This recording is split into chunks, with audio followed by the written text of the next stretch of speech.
পোশাক নিয়ে করা মন্তব্যের জেরে সমালোচনার মুখে পড়ে দেশ ছেড়েছেন পাকিস্তানি টিকটকার সামিয়া হিজাব।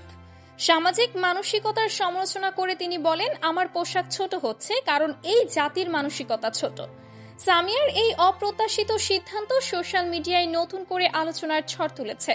সম্প্রতি ভাইরাল হওয়া এক ভিডিওতে সামিয়া নিজের পোশাকের ধরন পরিবর্তন নিয়ে কথা বলেন। তবে এর জন্য নিজেকে দায়ী না করে তিনি পাকিস্তানি সমাজের চিন্তা ভাবনাকেই দায়ী করেন। তার বিস্ফোরক মন্তব্যটি ছিল, আমার পোশাক ছোট হচ্ছে কারণ এই জাতির মন মানসিকতা ছোট। ভিডিওটিতে তিনি দেশের জনগণ ও সরকারের বিচারপ্রবণ মনোভাবের কড়া সমালোচনা করেন। সামিয়া হিজাব আরও দাবি করেন যে দেশের মানুষ আর সরকারের মানসিকতা একই রকম। তিনি বলেন, তাদের কারণে আমার জীবন অসহনীয় হয়ে উঠেছিল।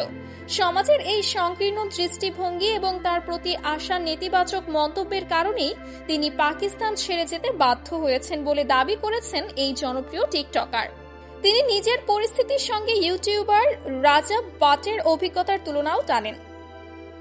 বলেন, রাজাব বাটের সঙ্গেও একই কাজ করেছে সবাই, তাকেও বাধ্য হয়ে দেশ ছাড়তে হয়েছে। যদিও সামিয়া বিদেশে আছেন বলে নিশ্চিত করেছেন, তবে সেটি অস্থায়ী ভ্রমণ নয় স্থায়ীভাবে দেশ ত্যাগ তা স্পষ্ট করেননি।